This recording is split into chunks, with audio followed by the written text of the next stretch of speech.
Hello and welcome everyone to another episode of Game Vortex, and today we have something interesting to talk about in regards to PlayStation 4 Pro melting.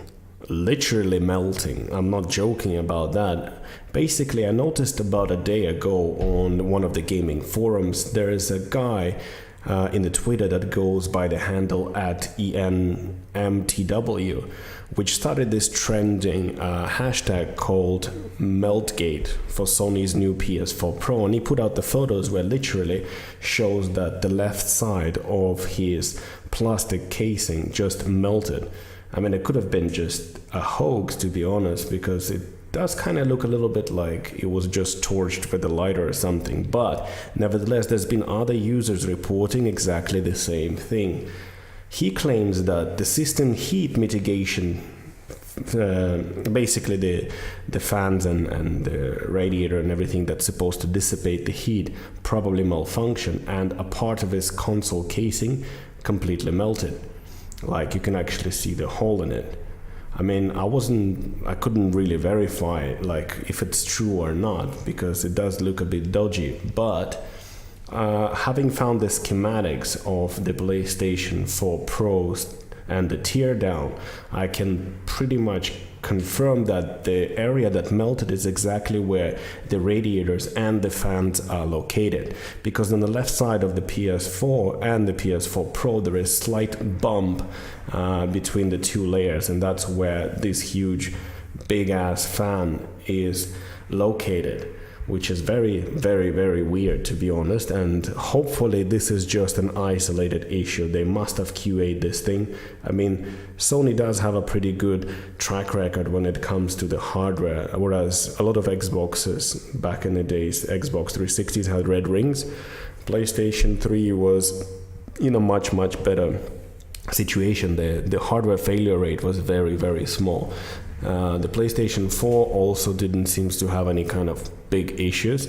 But then again, and hopefully it's not going to be something like Samsung with their exploding Galaxy Note 7s that they have to completely take it off the manufacturing process.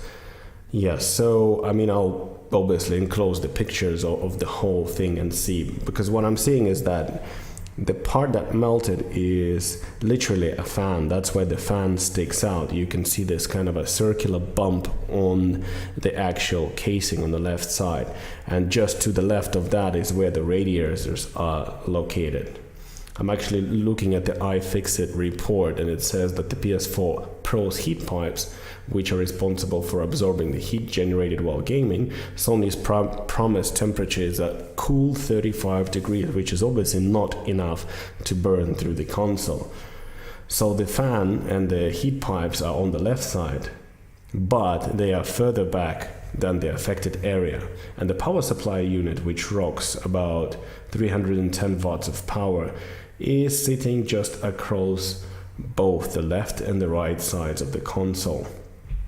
Looking at the pictures with the camera, it was very interesting to see that the temperature stays in a range of anywhere from 85 degrees Fahrenheit all the way to 140 degrees Fahrenheit.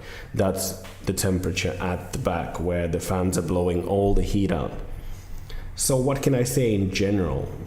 It could be just an isolated issue. You also have to remember the fact that this console rocks an overclocked CPU, the same CPU that you can find in the PlayStation 4 original OG PlayStation 4, but it's rocking a much higher clock speed, about 30% more if I'm not mistaken. This could be one of the issues, but it remains to be seen, because so far I've seen about 5 or 6 reports of this happening, which is not much because they probably sold quite a lot of these consoles already. And even the original PS4 didn't really melt, because the original PS4 could hit the temperatures of around like 70 degrees Celsius, and that's something that I actually verified myself.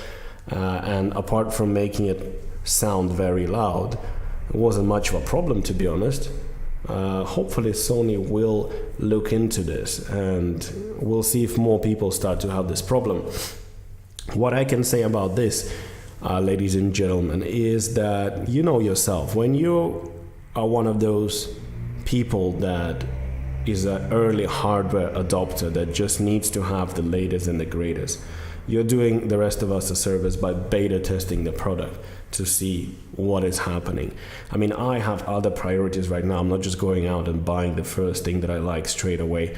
I tend to wait and see approach, wait and see approach. Give it a month or maybe a couple of weeks, a month to see what the people are saying, if it's worth the actual hassle of and spending the money to buy this thing. And with the PlayStation 4 Pro's situation, a lot of people who don't rock the 4K TV, they say they can't even fucking see the difference in games. They can't see the difference. A lot of games have been patched. There's more than 20 games, if I'm not mistaken, or around 20 first party and third party games that actually been patched to support PS4 Pro, but the people rocking 1080p screens don't seem to notice any difference.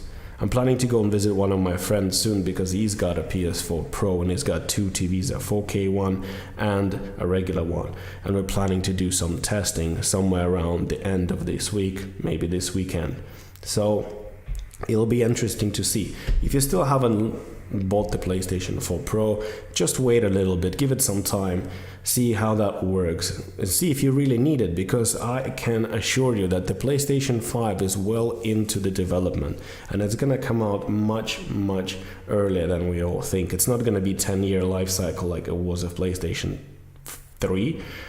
So you just have to wait a little bit, because Sony themselves said that this mid-range upgrade is not a replacement for traditional console lifecycle. The PS4 and PS5 is still on the way.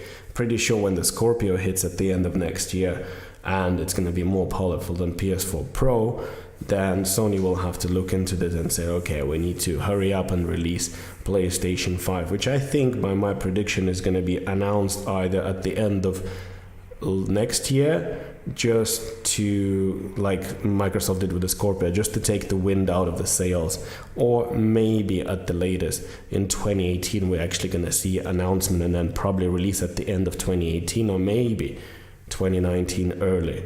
It also remains to be seen what Nintendo will do with their Switch.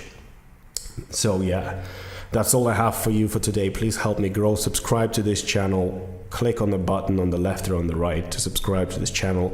Leave the comments below, what do you think about this issue? And most importantly, have you already purchased the PS4 Pro? And do you actually notice any significant difference? In all honesty, do you recommend people to actually get it if they're not sporting a 4K TV? So thank you very much again for watching, and I'll see you on the next episode of Game Vortex.